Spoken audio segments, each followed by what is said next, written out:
No hay posibilidad de que el iPhone obtenga una participación significativa en el mercado. No hay oportunidad. Estas palabras de Steve Ballmer, entonces CEO de Microsoft en 2007, marcarían el inicio de una de las caídas más espectaculares en la historia de la tecnología. En este video veremos los movimientos y las estrategias fallidas de Microsoft en el mundo de los celulares, desde sus viejos inicios con Windows Mobile hasta el estrepitoso fracaso de Windows Phone, que además se llevó a Nokia entre los pies, porque así lo planearon. Así que quédate, que te llevaré en un viaje por la arrogancia y la maldad corporativa que costó miles de millones de dólares. Comencemos.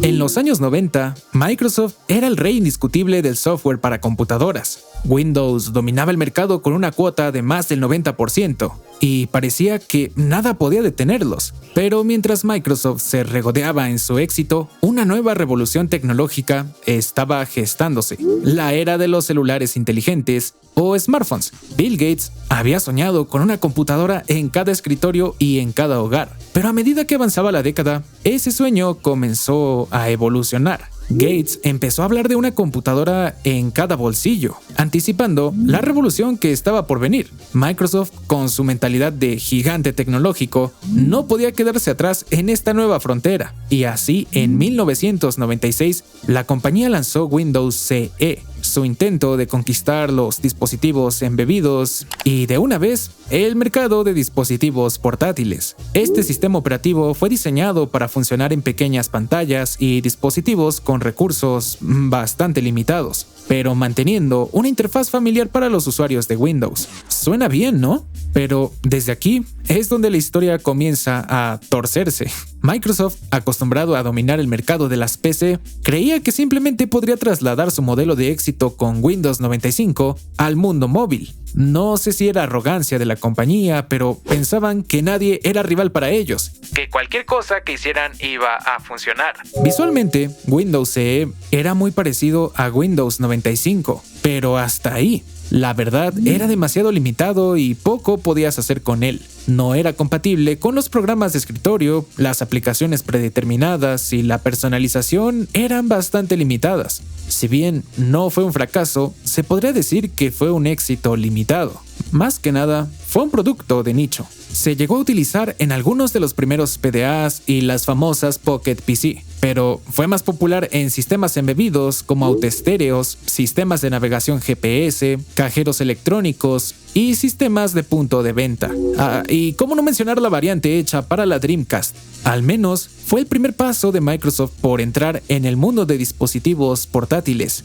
Pero en el año 2000 dieron un paso más allá, con el lanzamiento del Pocket PC. Este sistema, basado en Windows CE, era el intento de Microsoft de crear una verdadera versión portátil de la experiencia Windows, ofreciendo una interfaz diferente y más amigable para el usuario, así como una mejora en conectividad, haciendo posible el uso de más redes de Internet y Bluetooth. Se aumentaron las aplicaciones y se mejoraron las funciones de personalización. Todo esto lo hacía sentir como un sistema más enfocado hacia un dispositivo móvil que una simple versión portátil y muy recortada del Windows de escritorio. Aunque fue muy utilizado en dispositivos PDA de diversos fabricantes, el Pocket PC no logró capturar el asombro y deseo del público general. Y esto tiene razones.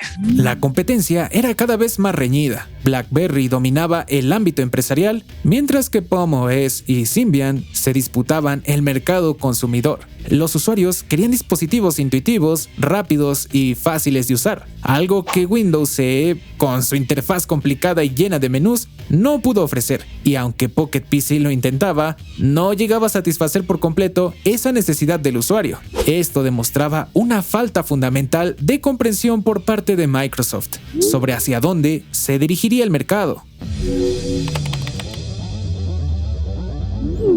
Imagina un mundo donde los smartphones aún usaran stylus y menús complejos. Pues ese era el mundo que Microsoft quería hacer realidad con Windows Mobile. Entre 2003 y 2007, Windows Mobile intentó dominar el naciente mercado de smartphones empresariales. Y ojo, no solo PDAs, pero para entender mejor esta historia, vamos a poner un poco de contexto. Este sistema operativo nació como una evolución del Pocket PC, construido sobre el Windows EE que ya vimos, y su objetivo era proporcionar una versión portátil mejorada de Pocket PC, pero enfocado principalmente hacia lo que podríamos llamar primeros smartphones. En general, Windows Mobile era un Pocket PC, pero con un skin diferente, que interesantemente cambiaba con cada nueva versión, y coincidía más o menos con el estilo visual del Windows de escritorio más reciente. En total fueron 5 versiones principales y mira, lo que más diferenciaba a este de Pocket PC era que se incorporaban las funciones básicas de un celular, es decir, llamadas, mensajes, conectividad a través de redes GPRS,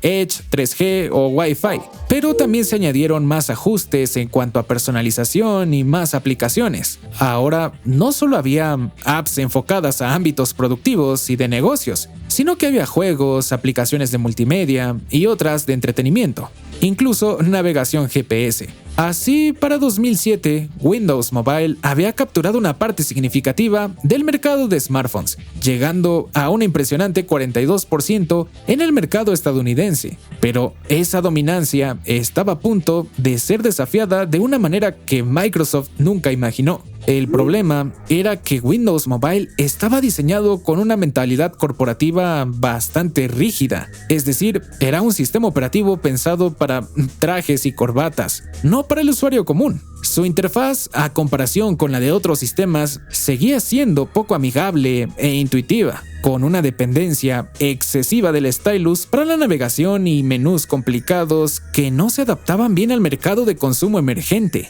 Mientras tanto, BlackBerry OS dominaba el mercado empresarial con elegancia y estatus, junto con un teclado físico fácil de usar y una interfaz mucho más intuitiva que había evolucionado con el tiempo, solucionando los errores que Windows Mobile aún tenía y lo hacían menos intuitivo. Por otro lado, Symbian era el líder del mercado global gracias a Nokia y apoyado por otros grandes fabricantes de celulares como LG, Samsung, Motorola y Sony Ericsson. Y mira, aquí te va algo bien interesante. Otro enorme punto débil de Windows Mobile y todos estos sistemas que hemos visto hasta ahora fue que Microsoft no fabricaba sus propios dispositivos, lo que a mi parecer le restaba control sobre la experiencia de usuario. A diferencia de BlackBerry y Symbian, cuyos desarrolladores también producían o influían directamente en el hardware, Microsoft dependía de fabricantes externos, muchos de los cuales no tenían un impacto global significativo en el mercado de teléfonos móviles. HTC fue el socio más destacado de Windows Mobile, con modelos como el HTC Touch, pero su marca no tenía el peso de gigantes como Nokia o BlackBerry. Otros fabricantes como HP con su línea iPad y Dell también lanzaron dispositivos con Windows Mobile, aunque estaban más enfocados en el mercado empresarial y nunca fueron populares entre el público general. Samsung y Sony Ericsson hicieron algunos intentos junto a este sistema, pero nunca lo priorizaron frente a otras plataformas como Symbian o sus propios sistemas. Microsoft, al depender de terceros, no logró ofrecer una experiencia coherente ni construir una identidad fuerte para Windows Mobile, lo que lo dejó en desventaja frente a sus competidores. Pero Microsoft ignoró estas señales. Estaban tan enfocados en mantener su dominio en el mercado empresarial que no vieron venir la revolución que estaba a punto de sacudir los cimientos del mercado. Y entonces, en 2007, llegó iOS junto con el iPhone. La presentación de Apple no solo introdujo un nuevo dispositivo, sino que redefinió completamente lo que un smartphone podía hacer. De repente, la interfaz rígida y complicada de Windows Mobile parecía más anticuada y torpe que nunca. La reacción de Steve Ballmer, entonces CEO de Microsoft, fue una mezcla de burla y egocentrismo. What was your first reaction when you saw that? $500 fully subsidized with a plan? I said, that is the most expensive phone in the world, and it doesn't appeal to business customers because it doesn't have a keyboard, which makes it not a very good email machine. Now, it may sell very well or not. We have our strategy. We've got great Windows mobile devices in the Como ya sabemos, Ballmer desestimó el potencial del iPhone, pero lo que no se menciona tanto es cómo esa declaración reflejaba esa falta fundamental que Microsoft siempre tuvo, y era la comprensión sobre hacia dónde se dirigía el mercado. Con el tiempo, y al ver cómo Apple ganaba más y más terreno, así como también la llegada de Android en 2008, intentaron adaptarse con Windows Mobile 6.5 en 2009, que incluía una pantalla de inicio rediseñada y una tienda de aplicaciones, así como mejores capacidades táctiles, pero esta actualización se consideró demasiado poco y demasiado tarde. Esto lo hubieran implementado, pero en 2006. Ahora Apple y además Google ya habían establecido fuertes posiciones en el mercado. Cuando parecía que Microsoft había perdido la carrera de los smartphones, la compañía preparaba en secreto su nueva jugada. Al igual que Apple, estaban a punto de desafiar todo lo que creíamos saber sobre el diseño de smartphones. Entonces, el 21 de octubre de 2010, Microsoft lanzó Windows Phone 7, con la famosa interfaz Metro UI, una completa renovación de sus sistemas operativos antiguos. La empresa de Redmond estaba dispuesta a competir directamente con iOS y Android, y para ello apostó por un diseño radicalmente diferente. La interfaz Metro, caracterizada por el uso de estos Live Tiles que vimos por primera vez con Windows 8, fue un cambio grande respecto a las interfaces tradicionales basadas en iconos. Estos azulejos permitían a los usuarios ver actualizaciones en tiempo real de sus aplicaciones directamente en la pantalla de inicio.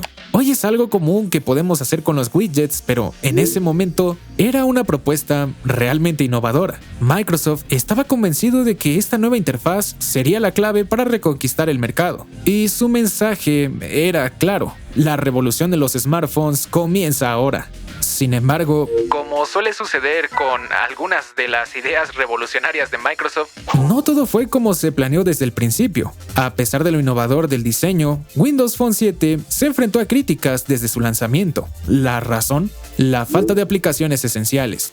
Mientras que para este momento iOS y Android contaban con más de 200,000 aplicaciones, Windows Phone 7 apenas llegaba a las 2,000. ¿Te imaginas tener un smartphone sin poder usar Instagram, tus aplicaciones del banco o YouTube? Esa era la realidad para los primeros usuarios de Windows Phone. La recepción inicial fue mixta. Por un lado, la interfaz fue elogiada por su estética y usabilidad que, tal vez hoy la odies, pero en ese momento lucía muy innovadora y elegante. Pero por el otro lado, esta ausencia de aplicaciones populares provocó decepción entre los usuarios que pagaban bastante por tener un celular de estos. Si bien al final llegó a tener más de 300,000 aplicaciones, si lo comparamos con los 2.7 millones de apps que hoy Google Play tiene, es realmente una miseria. Pronto Microsoft se dio cuenta de que necesitaban aliados fuertes para competir en este mercado tan feroz. En 2011, tomaron una decisión que cambiaría el rumbo de su estrategia en los celulares. Formaron una alianza con Nokia. La idea era que la compañía finlandesa usara Windows Phone como su sistema operativo principal, pero Microsoft no se detuvo ahí. El 29 de octubre de 2012 lanzó Windows Phone 8, introduciendo mejoras significativas, entre ellas el soporte para procesadores multinúcleo y un nuevo kernel de Windows NT, que en términos muy generales mejoraba el rendimiento y permitía un mejor desarrollo de aplicaciones. Microsoft estaba decidido a no quedarse atrás en la carrera tecnológica.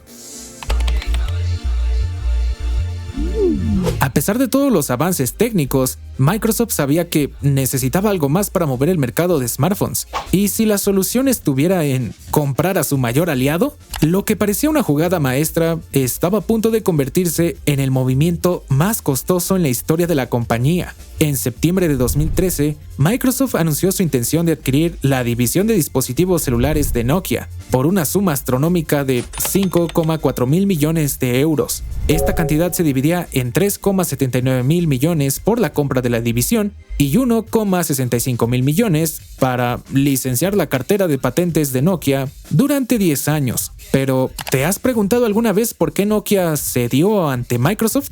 La respuesta podría estar en un nombre: Stephen Elop. Este ex jefe de la división de negocios de Microsoft había llegado a Nokia como CEO en 2010 y fue fundamental en la alianza entre ambas empresas. Bajo su liderazgo, Nokia abandonó sus sistemas operativos MeeGo y Symbian para adoptar Windows Phone en lugar de Android como su plataforma principal de smartphones, haciendo que en 3 años Nokia terminara perdiendo más de 13 mil millones de dólares. Si te gustaría saber más al respecto sobre la decadencia de Nokia y Symbian, puedes ver este video. Pero en resumidas cuentas, digamos que este hombre se encargó de debilitar a Nokia y ponerlos a merced de Microsoft. Algunos analistas vieron la adquisición de Nokia como una estrategia premeditada de Microsoft.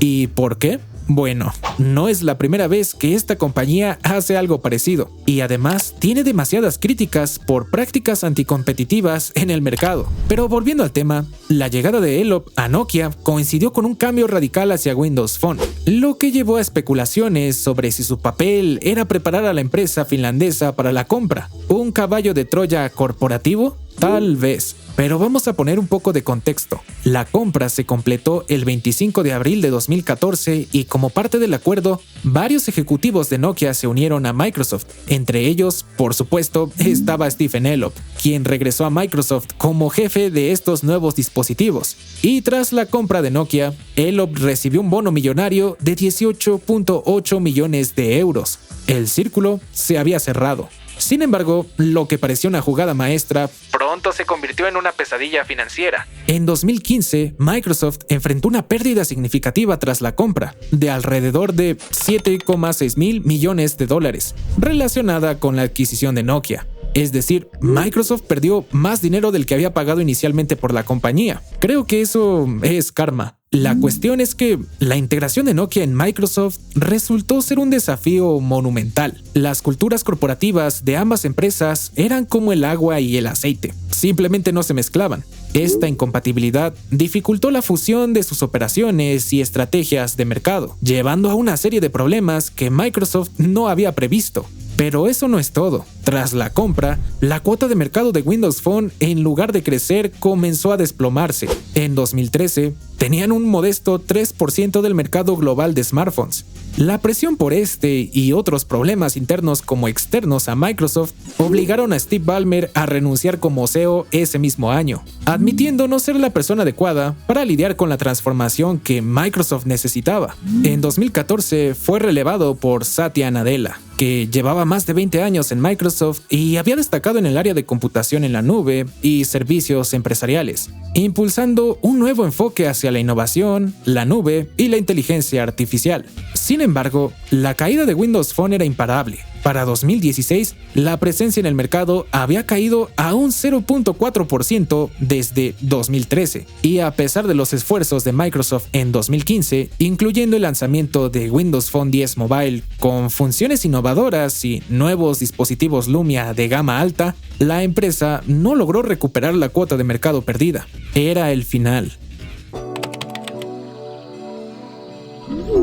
El sueño de Microsoft de conquistar el mercado de teléfonos inteligentes se había esfumado. Si bien la compañía intentó remediar la situación lanzando nuevos dispositivos de gama alta, como los Lumia 950 y 950 XL, ni siquiera los fans más fieles de la marca se animaron a comprarlos. Bueno, además de la falta de aplicaciones, estos teléfonos fueron criticados por tener un diseño menos premium que otros smartphones de gama alta y precios muy similares. La situación era tan grave que incluso los aliados más cercanos de Microsoft abandonaron el barco. Samsung y HTC, que en algún momento habían apostado por Windows Phone, decidieron centrarse exclusivamente en Android.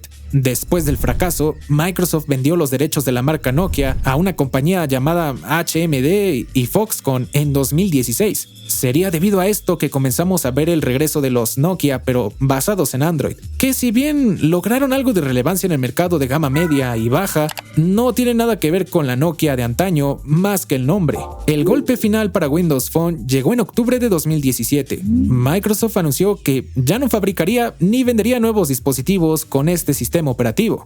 era el final oficial de su aventura desde mediados de los 90 en este mundo de los dispositivos móviles. El fracaso de Windows Phone marcó un punto de inflexión para la compañía. Bajo el liderazgo de Nadella, Microsoft ha dado un giro radical. En lugar de tratar imponer Windows en todos los dispositivos, ahora busca llevar sus servicios a todas las plataformas con todas estas famosas aplicaciones que puedes encontrar en la Play Store y la App Store. Supongo que este era el camino que Microsoft debía tomar, solo que se dieron cuenta muy tarde. A pesar de todo, hay una pequeña pero apasionada comunidad de fans que aún recuerda con cariño a Windows Phone, Windows Mobile y todos estos viejos sistemas operativos. Así que la pregunta que nos queda en el aire es: ¿volverá Microsoft algún día al mercado de los smartphones? Por ahora parece que la empresa ha encontrado su lugar en la nube y la inteligencia artificial, pero en el mundo de la tecnología nunca se puede decir nunca.